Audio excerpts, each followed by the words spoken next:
اس کی عبادت ہو تب بھی اس کا عقیدہ ہو، تب بھی اس کی معاشرت ہو، معاملات ہوں، اخلاق ہوں، سیاست ہو، طرز زندگی ہو، طرز معاش ہو، سب کا مقصد صرف اپنے اللہ کو راضی کرنا۔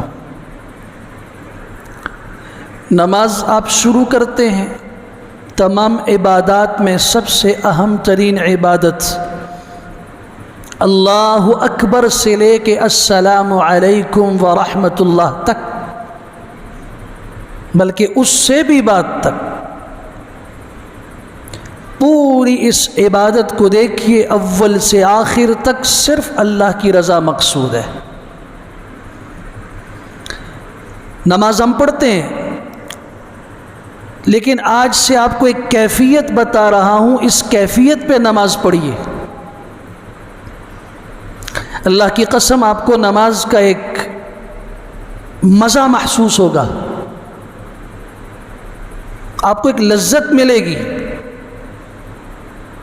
یہ تصور کر کے کھڑے ہوں، جب آپ اپنے ہاتھ اٹھا رہے ہیں تو اس میں یہ تصور آپ کے دل میں ہونا چاہیے کہ اے میرے اللہ، میں آپ کو راضی کرنے کے لیے اپنے دنیا کے سارے رشتوں کو، سب کو پیچھے چھوڑ کے آپ کے دربار کی طرف آ گیا ہوں، سب کچھ پیچھے چھوڑ دیا میں نے، آپ کے دربار میں آ گیا۔ ہاتھ باندھ لیجیے۔ دیکھیں ہماری دنیا میں ادب کے کچھ ظاہری اصول ہیں، اصل تو ادب وہ ہے جو دل میں ہو، لیکن ظاہری طور پر کچھ ادب ایسا ہوتا ہے جو نظر آ رہا ہوتا ہے۔ آپ نے دیکھا ہے ادب کا ایک طریقہ یہ ہوتا ہے کہ لوگ ہاتھ باندھ کے کھڑے ہوتے ہیں، دوسرا طریقہ ہوتا ہے کہ خاموش ہوتے ہیں، شور شرابہ نہیں کرتے، تیسرا طریقہ ادب کا یہ ہوتا ہے کہ اگر انہیں بولنا پڑے تو جس کا ادب وہ کر رہے ہیں اس کی تعریف کرتے ہیں۔ پھر ادب کا ایک دنیا میں اصول ہے کہ جھک جاتے ہیں۔ پھر اس سے آگے بڑھ کر ادب جس کی انتہا ہے وہ اللہ کے سوا کسی اور کے لیے جائز نہیں ہے، اپنی جبین نیاز، اپنی پیشانی کو اللہ کے حضور سجدے میں، مٹی میں، زمین میں، ریت میں رکھتے ہیں۔ پھر دو زانوں ہو کے بیٹھا جاتا ہے استاد کے سامنے، ادب کا تقاضا ہے، اور یہ ادب ہمیں شریعت نے سکھایا ہے۔ حضرت جبرائیل علیہ السلام طالب علم بن کے آئے تھے حضور صلی اللہ علیہ وسلم کی آخری عمر میں، طویل حدیث ہے، کتاب الایمان صحیح بخاری کی پہلی حدیث ہے، حضرت عمر بن خطاب رضی اللہ عنہ اس کے راوی ہیں۔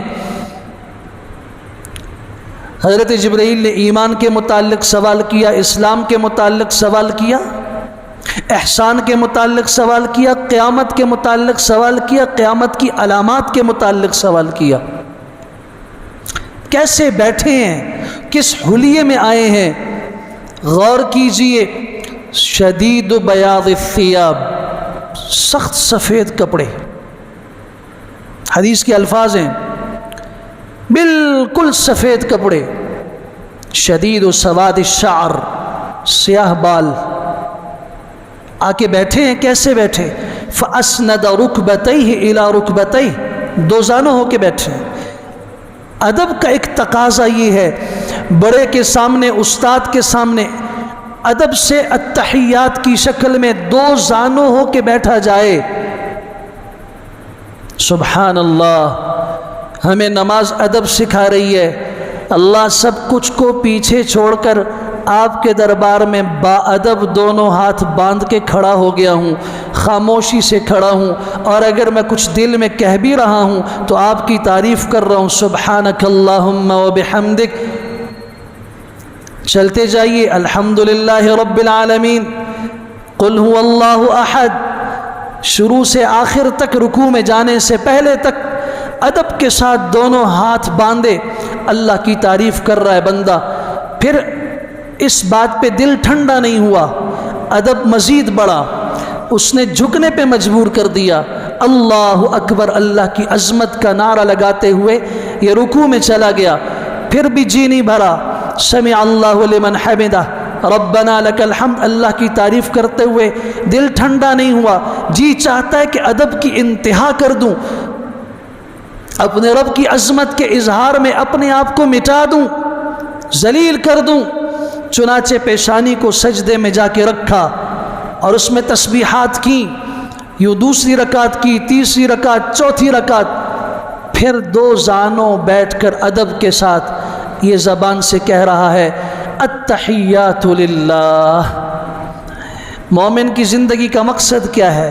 التحیات للہ، اللہ میری ساری زبانی عبادتیں صرف تیرے لیے ہیں، والصلوات، میری بدن کی ساری عبادتیں بھی تیرے لیے ہیں، والطیبات، میری مالی عبادتیں بھی تیرے لیے ہیں، میں جو بھی عبادت کروں گا زبان سے کروں، میں جو بھی عبادت بدن سے کروں، مال کی شکل میں کروں، اللہ وہ سب تیرے لیے ہے۔ یہ تعریف کرتے کرتے کرتے کرتے آخر میں اپنے لیے دعا مانگتے ہوئے سلام پھیر دیتا ہے، السلام علیکم ورحمۃ اللہ، السلام علیکم ورحمۃ اللہ، پھر بھی بیٹھ کے تسبیحات کر رہا ہوتا ہے۔ جلدی نہ بھاگا کرو، کبھی اللہ کی محبت میں بیٹھنا بھی سیکھو۔ سلام پھرا، بھاگ رہے ہیں۔ جمعے کا دن سب سے اہم دن ہے ہفتے کے دنوں میں، اہل ایمان کی عید اس کو قرار دیا گیا ہے، ہفتے کے 7 دنوں میں عید کا دن ہے، خوشی کا دن ہے۔ اس خوشی میں اللہ کے حضور بیٹھ جاؤ تھوڑی دیر، سلام پھرا، بھاگ رہے ہیں۔ مومن کی زندگی کا مقصد کیا ہے؟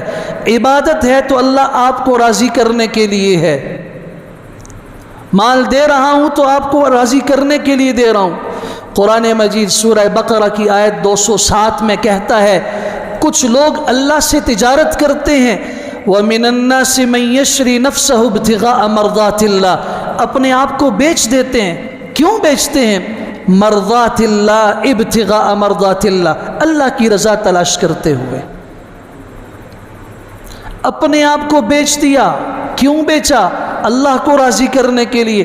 اپنا مال نکالا، صبح و شام نکالا، سرًا علانیتاً نکالا، لوگ دیکھ رہے ہیں تب بھی نہیں دیکھ رہے تب بھی کیوں خرچ کر رہے ہیں؟ اسی سورہ بقرہ کی آیت 265 پڑھیے، وَمَثَلُ الَّذِينَ يُنْفِقُونَ أَمْوَالَهُمْ ابْتِغَاءَ مَرْضَاتِ اللَّهِ وَتَثْبِيتًا مِّنْ أَنفُسِهِمْ، یہ مال خرچ کرتے ہیں، خرچ کرنے کے پیچھے 2 مقاصد ہیں۔ پہلا مقصد تاکہ مجھ سے میرا اللہ راضی ہو جائے، اگر اللہ کے دین کو، اس کی نصرت کو مال کی ضرورت ہے تو میں مال بھی پیش کرتا ہوں، خوشی سے پیش کرتا ہوں۔ آتى المال على حبه، محبت کے ساتھ مال دیتا ہوں، چہرے پہ کوئی سلوٹ نہیں پڑتی، کوئی اس کے اوپر بل نہیں آتا، دے رہا ہوں اللہ کو، اسی کا اٹھا کے دے رہا ہوں۔ مثل الذین ينفقون اموالهم ابتغاء مرضات اللہ، اللہ کی رضا۔ دوسرا مقصد وتثبیتا من انفسہم، اپنے دل کو ثابت قدم رکھنے کے لیے۔ جب انسان مال خرچ کرتا ہے، جہاں اللہ کی رضا اس کی مقصود نظر ہوتی ہے، وہاں اس کے دل میں دوسرا جذبہ یہ ہوتا ہے اللہ میرے دل کو ایمان پہ ثابت قدم رکھے، اور دنیا دیکھے، میرا بدن بھی دیکھے، میرا دل بھی دیکھے کہ میرے دل میں اگر کسی کی محبت سب سے بڑھ کر ہے تو وہ میرے اللہ کی محبت ہے، وہ اس کے دین کی محبت ہے۔ نہیں، وَمَا تُنْفِقُونَ إِلَّا ابْتِغَاءَ وَجْهِ اللَّهِ، اسی سورہ بقرہ کی آیت 272 پڑھیے، جو تم خرچ کرتے ہو مقصد کیا ہونا چاہیے؟ إِلَّا ابْتِغَاءَ وَجْهِ اللَّهِ۔ سورۃ اللیل کے آخر میں چلے جائیے، یہ مال خرچ کرتے ہیں، کیوں خرچ کرتے ہیں؟ وَمَا لِأَحَدٍ عِنْدَهُ مِن نِعْمَةٍ تُجْزَى، کسی کا ان پر احسان نہیں ہوتا کہ اس کا یہ بدلہ دے رہے ہیں، إِلَّا ابْتِغَاءَ وَجْهِ رَبِّهِ الْأَعْلَى، صرف اپنے اللہ کو راضی کرنا مقصود ہوتا ہے، اپنے اللہ کو خوش کرتے ہیں۔ آپ سورۃ الرعد کی آیت 22 سے 24 تک پڑھیے، والذین صبروا ابتغاء وجہ ربہم واقاموا الصلاة وانفقوا مما رزقناہم سرا وعلانیہ۔ کیا ہے؟ صبر کرتے ہیں۔ کیوں صبر کرتے ہیں؟ اپنے اللہ کو راضی کرنے کے لیے۔ نماز قائم کرتے ہیں، جو ہم نے انہیں دیا چھپ کر بھی اور سب کے سامنے بھی خرچ کرتے ہیں۔ وَيَدْرَؤُونَ بِالْحَسَنَةِ السَّيِّئَةِ، کوئی ان کے ساتھ برائی کرے بدلے میں برائی نہیں کرتے، ان کی کوشش یہ ہوتی ہے کہ برائی کا خاتمہ نیکی کے ساتھ کیا جائے۔ وَيَدْرَؤُونَ بِالْحَسَنَةِ السَّيِّئَةِ، برائی کو دفع کرتے ہیں، ہٹاتے ہیں، اس کا مقابلہ کرتے ہیں، اسے مٹانے کی کوشش کرتے ہیں، لیکن برائی سے نہیں بلکہ نیکی سے۔ اللہ ان کے متعلق اعلان فرما رہے ہیں، اولئک لہم عقبی الدار، آخرت کا بہترین انجام ان لوگوں کا ہے۔ مسند احمد بن حنبل میں روایت موجود ہے، رسول اکرم صلی اللہ علیہ وسلم نے ایک صحابی کو ہاتھ سے پکڑا اور انہیں پکڑ کے ایک عورت کے گھر کی طرف لے گئے، اس عورت کا گھر دکھایا، فرمایا یہ عورت جہاد میں گئی تھی اور جاتے وقت اس کی ایک بکری تھی، وہ بکری اس نے کھونٹے کے ساتھ کلے کے ساتھ باندھ دی، جہاد میں گئی، مجاہدین کی خدمت کرتی رہی، کسی زخمی کو پانی کی ضرورت، مرہم پٹی کی ضرورت، وہ خدمت کرتی رہی۔ سفر جہاد سے جب واپس اپنے گھر کی طرف آئی، جس کھونٹے کے ساتھ اس نے اپنی بکری کو باندھا تھا وہ بکری موجود نہیں تھی۔ اب یہ عورت اپنے اللہ سے شکایت کر رہی ہے۔ کبھی سادہ لوگ ہوتے ہیں، سادہ قسم کے دیہاتی لوگ ہوتے ہیں، وہ اپنے اللہ سے شکایت کرتے ہیں، بڑے عجیب انداز سے شکایت کرتے ہیں، اللہ کو ان کا انداز اتنا محبوب اور پسندیدہ ہو جاتا ہے کہ ان کے الفاظ کیا ہیں اس کی طرف نہیں، ان الفاظ کے پیچھے جو دل میں درد اور تڑپ چھپا ہوا ہے اللہ اس کو ظاہر کر دیتے ہیں۔ اللہ کے رسول صلی اللہ علیہ وسلم نے فرمایا یہ اس عورت کا گھر ہے، گھر دکھایا جو جہاد میں گئی، بکری باندھ کے گئی، واپس آئی بکری موجود نہیں تھی، یہ اللہ سے شکایت کرنے لگی، اے اللہ تیرا تو وعدہ ہے، تیرے راستے میں جو نکلتا ہے تو اس کی حفاظت بھی کرتا ہے، اس کے مال کی حفاظت بھی کرتا ہے، اس کی ذمہ داری تو اپنے ذمے میں لے لیتا ہے، اللہ میں تیرے راستے میں تیرے دین کی سربلندی کے لیے جذبہ جہاد سے نکلی تھی، تو نے میری بکری کہاں ضائع کر دی؟ میرا مال بھی تیرے ذمے تھا، میری جان بھی تیرے ذمے تھی، میری بکری گم ہو گئی، مجھے اپنی بکری چاہیے۔ اللہ کے رسول صلی اللہ علیہ وسلم نے ایک جملہ فرمایا، من خرج من بیتہ الی المسجد فہو فی ذمۃ اللہ، جو شخص اپنے گھر سے اللہ کے گھر مسجد کی طرف نکل کے چل پڑتا ہے وہ اللہ کے ذمے میں ہوتا ہے۔ یہاں تو نماز فجر نہیں پڑھی جاتی مسجد میں، کیوں؟ پیچھے گھر ویران ہے جی، گھر میں کوئی نہیں ہے۔ ہمارا یقین اتنا نہیں ہے کہ اللہ کے رسول صلی اللہ علیہ وسلم فرما رہے ہیں جو گھر سے مسجد کی طرف نکلا، جس نے اپنا گھر چھوڑا، کیوں چھوڑا؟ اللہ کے گھر کی خاطر۔ کیا اللہ تعالیٰ اس کو ضائع کر دے گا؟ یقین نہیں ہے۔ وہاں بکری کی متعلق شکایت کی، اللہ میری بکری آپ نے ضائع کر دی۔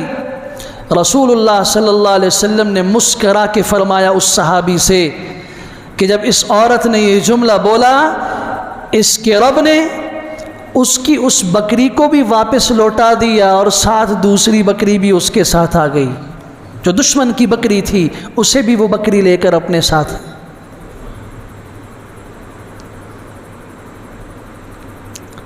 اللہ کی رضا کو معلوم کرو،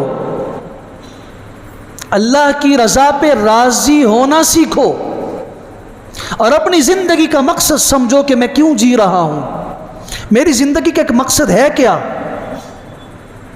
میں اگر عبادت بھی کرتا ہوں تو اللہ کی رضا کے لیے کرتا ہوں، میں حج پہ جاتا ہوں اللہ کو راضی کرنے جاتا ہوں، میں اعتکاف پہ بیٹھتا ہوں قرآن کی تلاوت کرتا ہوں، میں روزہ رکھتا ہوں، مقصد میرا کیا ہے کہ مجھ سے میرا اللہ راضی ہو جائے۔ اس رضا کی علامت ہے جنت، کہ جس سے اللہ راضی ہوگا اسے جنت دے گا۔ میں عبادت جنت کے لیے نہیں کر رہا بنیادی طور پر، میں نے جو ایمان قبول کیا ہے، جنت کا شوق ضرور ہونا چاہیے، لیکن میرا مقصد اصل میں اپنے رب کو راضی کرنا ہے۔ میری غمی ہے، خوشی ہے، اس میں اگر مجھے ساری کائنات کو ناراض کرنا پڑے اور اپنے رب کو راضی کرنا پڑے۔ سیدنا معاویہ رضی اللہ تعالیٰ عنہ نے خط لکھا جب یہ شام دمشق کے گورنر تھے، ام المومنین سیدہ عائشہ صدیقہ رضی اللہ تعالیٰ عنہ کے نام پر، کہ ام المومنین مجھے چھوٹی سی نصیحت فرما دیجئے، اللہ کے رسول صلی اللہ علیہ وسلم کی بتائی ہوئی مختصر نصیحت بتا دیجئے۔ ام المومنین نے جوابی خط لکھا، کیا خوبصورت خط تھا، کیا خوبصورت دین کا پورا خلاصہ اس میں موجود تھا۔ فرمایا معاویہ، زندگی میں ایک اصول بنا لو، اپنے اللہ کو راضی کرنے کے لیے ساری کائنات کو ناراض کرنا پڑے تیار ہو جاؤ۔ اپنے رب کو راضی کرو اگرچہ سب ناراض ہو جائیں، اور اگر سارے راضی ہو گئے اللہ ناراض رہا تو یاد رکھ لو کبھی بھی تمہیں خوشی نہیں مل سکتی، راحت نہیں مل سکتی، سکون نہیں مل سکتا، اور کبھی دنیا تجھ سے راضی بھی نہیں ہو سکتی۔ صفت المحبین ایک کتاب ہے، اس میں ایک واقعہ لکھا، بنی اسرائیل کا ایک شخص تجارت کرنے والا خوبصورت جوان تاجر تھا، کپڑے کی گھٹڑی اپنے سر کے اوپر اٹھا کے بیچا کرتا تھا۔ ایک عورت اس کی محبت میں گرفتار ہوئی، اس عورت نے اسے بہلا پھسلا کے اپنے گھر کی طرف بلایا، اور وہاں اس کو بلا کر گناہ کی دعوت دی، بدکاری کی دعوت دی۔ اس نے کہا کہ نہیں، تو عورت نے کہا میں چیخ چلا کے لوگوں کو جمع کر دوں گی، جب لوگ سارے جمع ہوں گے بے عزت ہو جاؤ گے، اس لیے جو میں کہتی ہوں وہ کرو، عزت بھی بچ جائے گی، اور خاموشی سے چلے جانا۔ میں آپ سے پوچھنا چاہتا ہوں، اس بنی اسرائیل کے شخص کی جگہ پہ اگر میں ہوتا، ہر ایک سوچے ذرا، اگر میں ہوتا تو میں کیا کرتا؟ میں یہ سوچتا کہ ابھی میں اس کے گھر میں موجود ہوں، اگر اس نے شور کر دیا، محلہ اکٹھا ہو گیا، تو ساری دنیا مجھے کہے گی تو اس کے گھر میں آیا ہے، قصور تیرا ہے، اس لیے گناہ کر لو، عزت بھی بچ جائے گی۔ لیکن اسلام نے کہا کہ زنا کرنے والا کبھی معزز نہیں ہو سکتا، گناہ کرنے والا کبھی معزز نہیں ہو سکتا، اور جو اللہ کے ہاں معزز نہ ہو دنیا والوں کے ہاں معزز ہو سکتا ہے۔ اس نے کہا ٹھیک ہے، مجھے تھوڑی سی اجازت دو، میں قضاء حاجت کر لوں۔ اس نے کہا قضاء حاجت کے لیے واش روم بیت الخلاء چھت کے اوپر بنا ہوا ہے، وہ چھت پہ چڑھا، اس نے وہاں سے چھلانگ لگا دی۔ جان جاتی ہے چلی جائے، ہڈیاں ٹوٹتی ہیں ٹوٹ جائیں، معذور ہوتا ہوں ہو جاؤں، مرتا ہوں مر جاؤں، لیکن میں ایسا گناہ نہیں کر سکتا جس گناہ کے کرنے کے بعد میں کل اللہ کے دربار میں کیسے پیش ہوں گا۔ یہ سوچ کر اس نے اوپر سے چھلانگ لگائی، اللہ کو راضی کرنے کے لیے اپنی جان کی پرواہ نہیں کی۔ تو پھر ایمان سے میں آپ کو ایک بات عرض کرنا چاہتا ہوں، وہاں صفت المحبین نے لکھا ہے کہ اللہ تعالیٰ بھی کسی کی قربانی کو ضائع نہیں کرتا۔ جب اس نے چھلانگ لگائی، آسمان کے فرشتے کو حکم ہوا جاؤ اسے اپنے پروں پہ بٹھا کے زمین پہ ایسے آرام سے اتار دو جیسے یوسف کو بھائیوں نے کنویں میں پھینکا تھا، اور اس کی مدد کے لیے تم نے جا کے پروں پہ اٹھا کے ان کو نیچے اتار دیا تھا۔ پھر اللہ کا معاملہ یہ ہوتا ہے، عزت کے ساتھ اس کو فرشتوں نے پروں پہ بٹھایا اور زمین پہ اتار دیا۔ یہ شخص خوش ہوا اور خوشی میں اس نے ایک زبردست بات کہی. اس نے کہا اللہ اگر میرے صبر کا گناہ سے بچنے کا دنیا میں یہ صلہ ہے تو میرا مال اندر رہ گیا ہے جو میں اپنے ساتھ کپڑے بیچنے کے لیے اٹھا کے لے کے گیا تھا.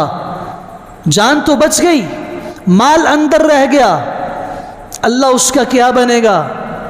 اللہ تعالیٰ نے فرمایا اچھا اگر ہم جان بچا سکتے ہیں, فرشتے نے ندا دی, تو ہم تمہارا مال نہیں بچا سکیں گے.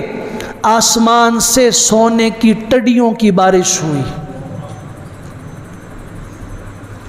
سونے کی ٹڈیوں کی بارش ہوئی. لو تمہارے کپڑے اندر رہ گئے ہیں نا, 10 12 20 سوٹ ہوں گے, اس کے بدلے میں یہ سونے کی ٹڈیاں آسمان سے آ رہی ہیں, جنت سے آ رہی ہیں, اٹھا لو. تو بندہ بھی بڑا عجیب تھا, اپنے رب کی نصرت کو اپنی نظروں کے سامنے 2 مرتبہ دیکھ چکا تھا. جان بھی اور مال کا بھی تحفظ اللہ نے اس انداز سے کیا. کہتے ہیں اللہ اگر میرے صبر کا گناہ سے بچنے کا دنیا میں یہ بدلہ ہے تو میں اپنا مال قربان کرنا چاہتا ہوں, مجھے یہ سونے کی ٹڈیاں نہیں چاہیے, اس کے بدلے میں مجھے جنت چاہیے. اللہ اکبر کبیرہ. طواف کر رہی ہے عورت اور اپنے رب سے کہہ رہی ہے اللہ میں اس حال میں بھی تجھ سے راضی ہوں, اللہ میں اس حال میں بھی تجھ سے راضی ہوں, اللہ میں اس حال میں بھی تجھ سے راضی ہوں. نوجوان صاحب علم پیچھے جا رہا ہے. تو آپ نے بھی کبھی محسوس کیا ہوگا طواف کے دوران کچھ لوگ قرآن کی تلاوت کر رہے ہوتے ہیں, کچھ مختلف دعائیں مانگ رہے ہوتے ہیں, کچھ گروپوں کی شکل میں مانگ رہے ہوتے ہیں, کچھ اپنے لیے مانگ رہے ہوتے ہیں, کچھ عجیب و غریب دعائیں مانگ رہے ہوتے ہیں, عجیب و غریب. یہ دعا بڑی عجیب ہے کہ عورت صرف یہ دعا مانگ رہی ہے اللہ میں اس حال پہ بھی تجھ سے راضی ہوں, میں شکایت نہیں کرتی, اللہ میں اس حال میں بھی راضی ہوں, شکایت نہیں کرتی. پورے طواف کے 7 چکروں میں یہی دعا. اس نوجوان نے کہا اماں جی کس حال میں آپ اپنے اللہ سے راضی ہیں, اس دعا کے پیچھے کون سی بات ہے؟ نے کہا کہ نوجوان اللہ نے مجھے 3 خوبصورت بیٹے دیے, 2 بیٹے بڑے تھے, ایک میری جھولی میں تھا, گود میں تھا, میں تنور جلائے روٹی پکا رہی تھی, اور وہ معصوم دودھ پیتا بچہ میری گود میں تھا. میرے خاوند نے چھری لی, بکری ذبح کی, اور بکری کو ذبح کرنے کے بعد اس کے گوشت کے ٹکڑے کرنے کے بعد وہ وہیں پہ گوشت اور اس کے ساتھ چھری رکھ کے چلا گیا کام پہ. ایک بیٹے نے دوسرے بھائی کو بلایا اور اسے کہا ادھر آؤ, دیکھا ہے تم نے ابا نے بکری کو کیسے ذبح کیا تھا؟ وہ معصوم بچہ اب نہیں سمجھ رہا, اس نے صرف یہ دیکھا کہ باپ نے بکری کیسے ذبح کی. یہاں ایک جملہ عرض کرنا چاہتا ہوں, اولاد اپنے ماں باپ کا عکس ہوا کرتی ہے. یہ چھوٹے چھوٹے ٹیپ ریکارڈر ہیں, ان کے دل و دماغ میں وہ باتیں ریکارڈ ہوتی ہیں, محفوظ ہوتی ہیں, جو باتیں ماں باپ کو کرتے اور بولتے ہوئے سنتے ہیں. اگر ماں باپ جو کر رہے ہیں گالیاں دے رہے ہیں, بچہ گالیاں سیکھ رہا ہے. اگر وہاں دعائیں ہوتی ہیں ہر موقع پر الحمدللہ, اللہ اکبر, سبحان اللہ, تکلیف کے وقت استغفر اللہ, اعوذ باللہ کے کلمات نکلتے ہیں, بیماری میں الحمدللہ کے الفاظ نکلتے ہیں, بچہ یہ کلمات سیکھتا رہتا ہے. بچہ معصوم ٹیپ ریکارڈر ہے, جو آپ کر رہے ہیں آپ کا بچہ سیکھ رہا ہے. خیر اس بھائی نے اپنے بھائی کو زمین پہ لٹایا, میرے ایک بیٹے نے اپنے بھائی کو زمین پہ لٹایا, چھری اٹھائی اور کہا دیکھو باپ نے کیسے بکری کو ذبح کیا تھا. وہ اس کے گلے پہ چلائی, تیز چھری تھی, خون نکلا, وہ بچہ تڑپ تڑپ کے مر گیا. میں نے ایک چیخ کی آواز سنی, میں چیخ کی آواز سن کے بھاگی. اس بھاگنے میں وہ بچہ مجھ سے وہیں پہ, میں نے اس کو چھوڑ دیا, معصوم اس دودھ پیتے ہوئے بچے کو, اور اپنے اس بیٹے کی طرف اس کے درد بھری آواز سن کے میں بھاگی ہوں. میں نے دیکھا وہ خون میں لت پت ہے, اس کی جان جا چکی ہے. اس کے بعد میں بھاگی اس کے بھائی کی طرف. وہ گھر سے تیزی سے دوڑا اور بھاگ کے گھبرا کے نکلا کہ یہ مجھ سے کیا ہو گیا. تیزی سے جب نکلا ایک تیز گاڑی کی ٹکر لگی, ایکسیڈنٹ میں اس کے بھی ٹکڑے ہو گئے. میں نے اپنے ایک بچے کو اٹھایا, ایک طرف رکھا، دوسرے بچے کو محلے کے لوگوں نے اٹھایا میرے ساتھ لا کے اس کے ساتھ رکھا۔ مجھے یاد آیا وہ میرا معصوم دودھ پیتا بچہ، بھاگ کے جب گئی مجھے نہیں ملا۔ مجھے یاد آیا کہ وہ تنور کے پاس تھا، میں روٹی پکا رہی تھی، جھانک کے دیکھا راکھ بن چکا تھا۔ 3 بچوں کی لاشیں ایک وقت کے اندر، ایک دن میں جنازے پڑے گئے، قبر میں اتارے گئے۔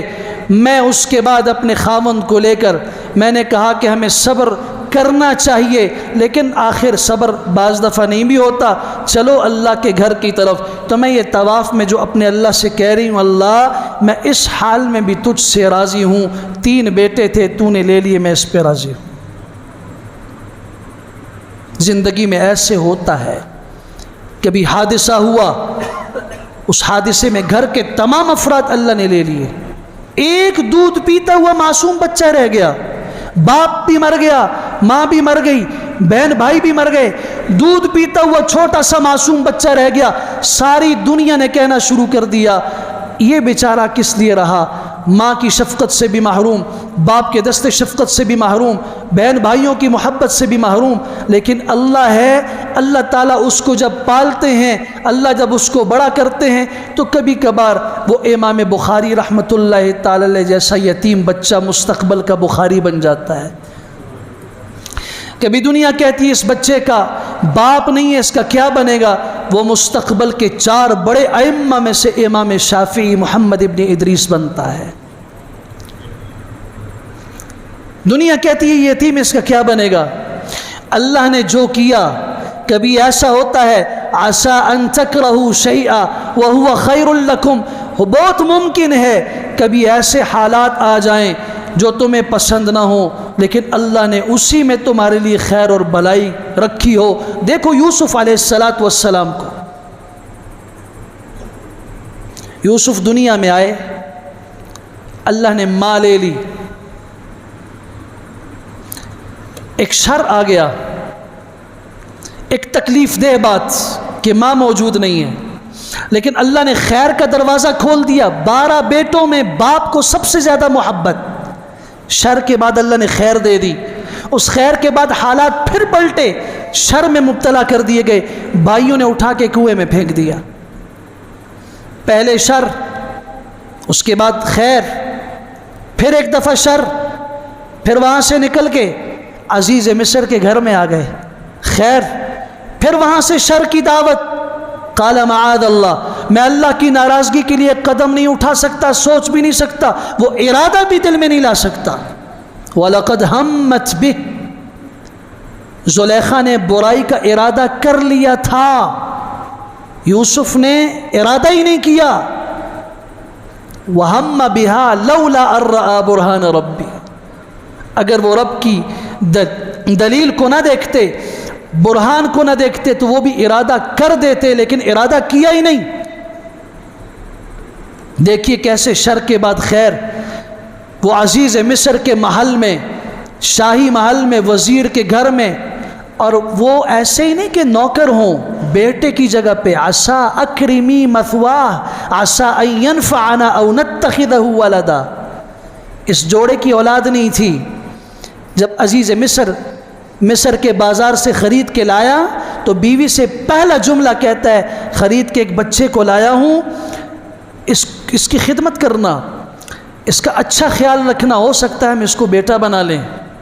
خیر، اس کے بعد پھر جیل کے اندر گئے، شر، پھر وہاں سے اللہ نے نکالا وزارت خزانہ، خیر کا دروازہ کھل گیا۔ اب دیکھتے جائیے نا، پھر کبھی ایک شر کی خبر آئی کہ ابا جی بیٹے کی یاد میں رو رو کے بینائی کھو بیٹھے ہیں، وَابْيَضَّتْ عَيْنَاهُ مِنَ الْحُزْنِ وَهُوَ كَظِيمٌ، ان کا دم گھٹا جا رہا ہے۔ 40 سال کے بعد اللہ تعالی نے پھر خیر کا ایسے دروازہ کھولا، ایسا دروازہ کھولا کہ جو رہتی دنیا تک آپ کے لیے بھی، آپ کے پورے خاندان کے لیے کھل گیا، ان کے حالات بھی درست ہو گئے۔ اللہ کی رضا پہ انسان جو چلتا ہے، عمران ابن حسین رضی اللہ عنہ کو 18 سال تک ایک کروٹ میں، ایک پہلو میں پھوڑا نکلا، 18 سال تک ایک کروٹ پہ لیٹے رہے، جب بھی کوئی صحابی اور ساتھی ملاقات کے لیے جاتا، پوچھتا کیا حال ہے، کہتے الحمدللہ۔ کسی نے ایک دفعہ کہا حضرت 18 سال گزر گئے ایک کروٹ پر اور آپ کی زبان سے کبھی شکایت کا جملہ نہیں نکلا۔ فرمایا میں اپنے رب کی شکایت کیوں کروں؟ جو اللہ مجھ سے صحت میں راضی تھا میں تب بھی اس سے راضی تھا، اللہ نے صحت لے لی، وہ مجھ سے اس حال میں راضی اور خوش ہے، تو میری کیا مجال ہے کہ میں اپنے رب کی رضا پہ خوش نہ رہوں۔ وَيُطْعِمُونَ الطَّعَامَ عَلَى حُبِّهِ، ایمان والا اگر کسی کو کھانا کھلاتا ہے بڑی محبت سے، فراخی دل سے، خندہ پیشانی سے کھلاتا ہے، کھلاتا کیوں ہے؟ کس کو کھلاتا ہے؟ مسکیناً و یتیماً و اسیرا، مسکین کو، یتیم کو، قیدی کو، اور کھلاتا کیوں ہے؟ انما نطعمکم لوجہ اللہ، کہتا ہے ہم تمہیں کھلا رہے ہیں صرف اللہ کی رضا کی خاطر۔ لا نريد منکم جزاء ولا شکورا، ہم نہیں چاہتے کہ تم ہمیں جزاک اللہ کہو، تم ہمیں بدلہ دو، تم ہمارا شکریہ ادا کرو۔ کتنا عظیم دین ہے، کتنا خوبصورت دین ہے۔ آپ نیکی کیجئے، اس نیکی کا مطالبہ اپنے رب سے کیجئے، اس نیکی کو اپنے رب کے لیے کیجئے جس کے ساتھ آپ نیکی کر رہے ہیں۔ اسلام ہمیں سکھاتا ہے سورۃ الدہر، سورۃ الانسان کے اندر، نہیں نہیں نہیں، تم اس سے جزاک اللہ کا مطالبہ بھی نہیں کرنا، اس سے شکریہ کا مطالبہ بھی نہیں کرنا۔ جس کے لیے کیا ہے اس کا در کھلا ہوا ہے آج بھی، وہ آج بھی دے گا، اور صرف آج نہیں کل بھی دے گا۔ جس نے اللہ کی رضا کی خاطر وقتی طور پر مصیبت کو برداشت کیا، ہمیشہ کے لیے وہ مصیبت سے چھٹکارا پا گیا، اور جس نے اللہ کو ناراض کر کے وقتی طور پہ خوشی حاصل کی، ساری زندگی اس کے لیے ناکامی اور پریشانی اس کا مقدر بن گئی۔ سورہ توبہ کی آیت 118 پڑھو ذرا۔ غزوہ تبوک ہے، مدینہ منورہ میں کھجوریں پکی ہوئی ہیں اور پورے سال کی آمدنی وہ کھجور پر ہے۔ جیسے ہمارے ہاں زمیندار ان کے پورے سال کا خرچ گندم سے چلتا ہے، وہ دکاندار سے ادھار لیتے ہیں، جی آپ کھاد دے دو، آپ فلاں چیز دے دو، آٹا دے دو، پیسے دے دیں گے، کب دیں گے؟ گندم کی فصل آئے گی، اسے بیچیں گے، وہ ہمارے سال کے تمام اخراجات اس سے نکل آئیں گے، ہے یا نہیں؟ اور اس موقع پر زمیندار نماز تک نہیں پڑھتا، اور اگر ذرا سے بادل آسمان پہ آ جائیں تو پریشان ہو جاتا ہے، سارے سال کی محنت ضائع ہو رہی ہے، ایک ایک منٹ قیمتی ہے۔ مدینہ میں کھجور پک چکی ہے، باغوں میں اتارنے کا وقت آ چکا ہے، اور یہاں غزوہ تبوک کے لیے نکلنے کا حکم ہوا، لوگ نکلے، 80 افراد پیچھے باقی رہ گئے۔ ان 80 میں 77 افراد خالص منافق تھے، 3 افراد خالص مومن تھے، ہلال ابن امیہ، مرارہ بن ربیعہ، کعب بن مالک رضی اللہ تعالی عنہم۔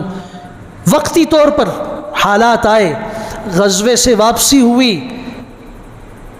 اب بلایا گیا، کچھ لوگ خود دوڑتے ہوئے آئے، اپنا اپنا عذر پیش کرنے لگے، یا رسول اللہ صلی اللہ علیہ وسلم بس آپ ناراض نہ ہو، ہم تو جانا چاہتے تھے لیکن ان بیوتنا عورہ، پیچھے ہمارے گھر خالی تھے، ہمارے گھر میں کوئی نہیں تھا، اور خرچے کا مسئلہ تھا، بیوی بچے اکیلے تھے۔ لوگوں نے اپنا اپنا جھوٹا عذر پیش کیا، جان بخشی ہو گئی، آپ علیہ السلام نے عذر قبول کیا، جاؤ ٹھیک ہے۔ کعب بن مالک فرماتے ہیں میں قریب آیا، حضور نے مجھے بلا کے بٹھایا، فرمایا بولو تمہارا کیا مسئلہ تھا؟ تو میں نے کہا اللہ کے رسول صلی اللہ علیہ وسلم مجھے اللہ کی قسم ہے اگر آپ کے سوا کوئی اور میرے سامنے ہو کہ یہ سوال کرتا، میں جھوٹ موٹ بول کر عذر پیش کر کے جان چھڑا لیتا، لیکن مجھے پتہ ہے جھوٹ سے جو جان چھوٹے گی وہ بہت تھوڑی دیر کے لیے چھوٹے گی، اس کے بعد جب اللہ وحی نازل کرے گا سارا پول کھل جائے گا، میں سوائے سچ کے کچھ بھی نہیں کہوں گا۔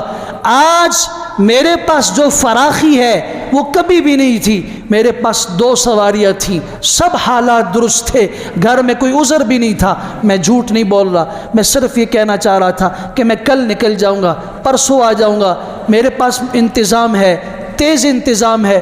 اس میں کرتے کرتے وقت گزر گیا، اللہ کی قسم اس کے سوا اور کوئی بات نہیں تھی۔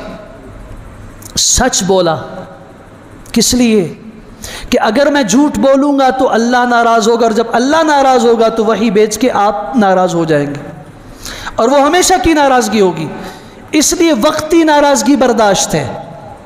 میں نے سچ کہہ دیا۔ آپ علیہ السلام نے فرمایا جاؤ انتظار کرو جب تک اللہ تمہارے متعلق فیصلہ نہیں کر دیتا۔ ہلال ابن امیہ کے ساتھ بھی یہی ہوا، مرارہ بن ربیعہ کے ساتھ بھی یہی ہوا۔ حضرت کعب فرماتے ہیں زمین ہمارے اوپر تنگ کر دی گئی، اللہ کے رسول صلی اللہ علیہ وسلم نے فرمایا ان کے ساتھ بات چیت نہ کرو۔ میں مسجد نبوی میں آیا، نماز پڑھی، میں نے اللہ کے رسول صلی اللہ علیہ وسلم کو سلام کہا، آپ نے جواب نہیں دیا، اب بولے نہیں۔ میں نے دوبارہ کہا، میں ہونٹوں کی طرف دیکھ رہا تھا، میں نے آواز نہیں سنی، جواب نہیں سنا، میرا کلیجہ پھٹنے لگا، پریشان ہوا، حضور ناراض ہیں۔ میں سامنے گیا، آپ نے نظر کو پھیر دیا، میں دوڑا اپنے گھر کی طرف۔ 40 دن گزر گئے، 40 دن گزر گئے۔ پھر آپ علیہ السلام نے ان تینوں صحابہ کے گھروں کی طرف پیغام بھیجا، ان کی گھر والیوں سے کہو ان سے تعلق نہ رکھیں۔ مجھے پیغام ملا تو میں نے کہا یا رسول اللہ طلاق دے دوں؟ آپ نے پیغام بھجوایا طلاق نہیں۔ 50 دن گزرے، اور اتنے سخت گزرے ہیں کہ یہ ان کے صرف اپنے الفاظ نہیں ہیں، قرآن مجید سورہ توبہ کی آیت 118 ہے، وَعَلَى الثَّلَاثَةِ الَّذِينَ خُلِّفُوا حَتَّى إِذَا ضَاقَتْ عَلَيْهِمُ الْأَرْضُ بِمَا رَحُبَتْ، زمین ان پر تنگ ہو گئی وسعتوں کے باوجود۔ کہتے ہیں ایک دن میں بھاگا اپنے چچا زاد ابو قتادہ کے باغ کی دیوار پھلانگ کے اندر گیا، اور میں نے ان کو جا کے ان سے بڑی محبت تھی، وہ میرے بچپن کے دوست تھے، میں نے سلام کہا، انہوں نے جواب نہیں دیا، میں نے بات کی، انہوں نے جواب نہیں دیا۔ میں نے کہا تم تو مجھ سے محبت کرنے والے تھے، تم تو بچپن کے میرے دوست ہو، جواب دو۔ جواب نہیں دیا، بات نہیں کی۔ واپس پھلانگ کے واپس آیا، 50واں دن تھا، نماز فجر گھر کی چھت کے اوپر پڑی، ایک آدمی جبل صلع کی طرف سے دوڑتا ہوا اعلان کرتے ہوئے آیا کہ کعب بن مالک کہاں ہے، کعب بن مالک کہاں ہے؟ فرماتے ہیں فجر کی نماز کے بعد میرے دل میں یہ خیال پیدا ہوا کہ آج لگتا ہے اللہ تعالیٰ میرے غموں کا بوجھ ہلکا کر دے گا۔ میرے دل میں یہ خیال پیدا ہوا تھا، ادھر جبل صلع کی طرف سے آواز کانوں میں پڑی، مجھے یقین ہو گیا کہ میری معافی کا شاید اعلان ہو گیا۔ نے کہا کہ تمہیں مبارک ہو، تمہیں خوشی ہو، آج تمہاری معافی کے لیے قرآن مجید کی آیت نازل ہو چکی ہے، اللہ نے معافی کا اعلان کر دیا۔